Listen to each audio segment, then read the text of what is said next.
Hello and welcome to News Across Nigeria. I'm Olumide Macaulay. Coming up on the program today, President Muhammadu Buhari kicks against tenure extension of APC officials.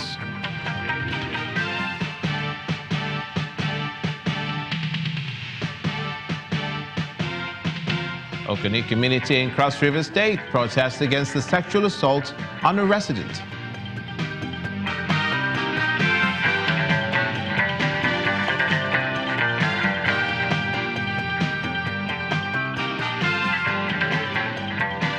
And the Anambra State governor targets a corruption-free government.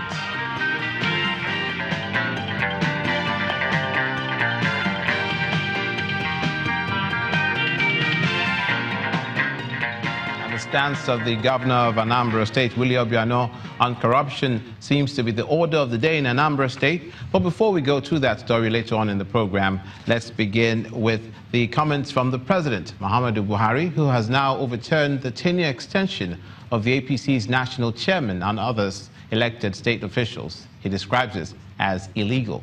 The President told members of the National Executive Committee of the party in Abuja that he took the decision after due consultation because the resolution of the February 27th NEC contravened Article 17, subsection 1 of the party constitution, which recommends a 4-year tenure for all elected officials.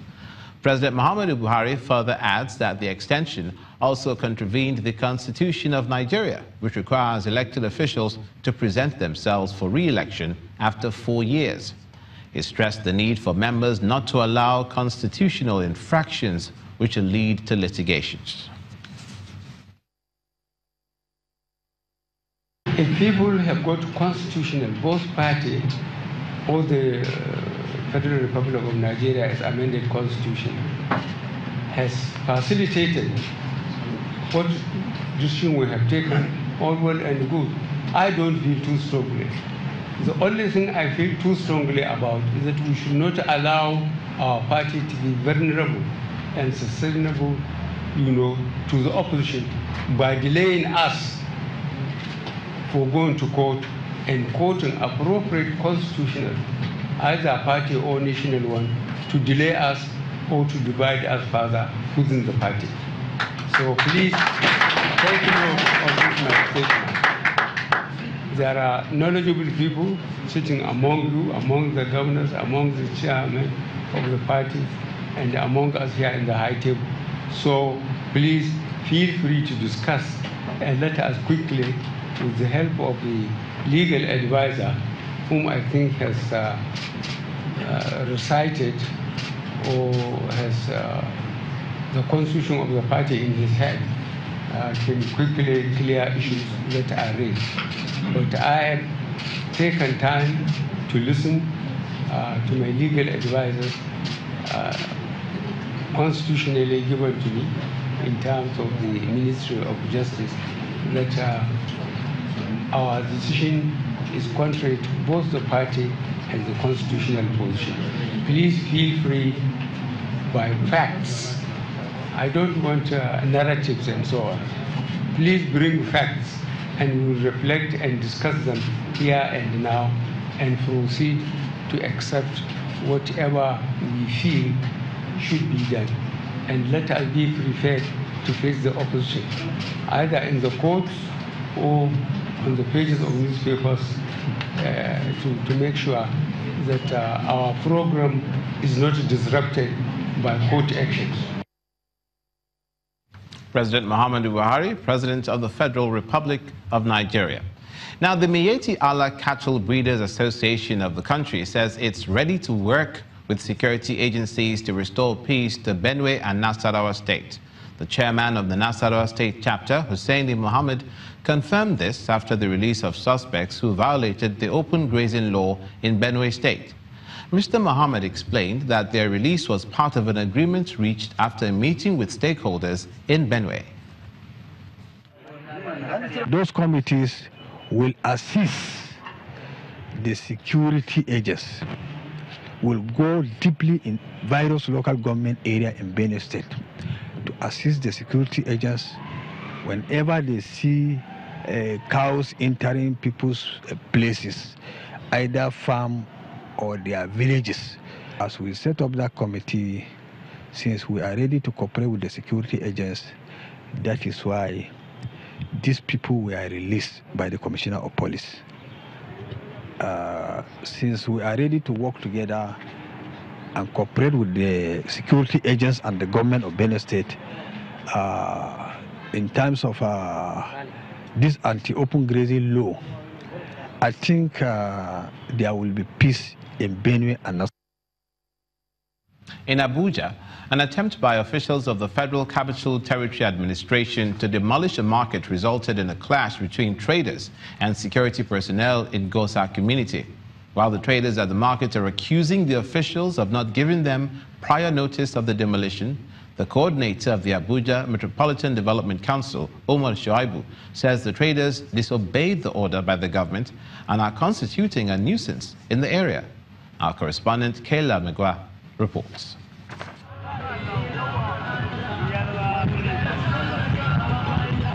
This is what is left of the Gosa market. Trading activities had been going on here for many years. The traders here are mostly of Digbagi extraction. They say they cannot afford shops in other markets and rely on their businesses here for their livelihood. According to them, no prior notice was given to them about the demolition of the market, and they are demanding compensation from the government for their damaged goods. We are telling federal government, me single-handedly, me here, I'm telling federal government that if anything is not done properly, compensation to our women that brought loan, this express road will never hold again. The market women are worried about their only source of livelihood, stating that the demolition of the market is a betrayal from the government. Before we reach here, nothing remained. The whole goods where we put inside our shop will not pick even one. The FCT people have been suffering from marginalization along. A bigger issue here, according to these residents, is the alleged marginalization of indigents of the federal capital. They decried what they called the powerlessness of their representatives in the National Assembly and resolved to resist the demolition. The bulldozers came and demolished everything in the market to our own greatest surprise, citing the fact that somebody wants to take over this land as allocated to him by FCTA. This is misnomer, this is inhuman, this is primitive and uncivilized. FCT natives have been marginalized. We all know that. FCT natives have been deprived, we have been excluded. It's only in the FCT that we does not have a representative in the Federal Executive Council. At that very moment, the demolition began.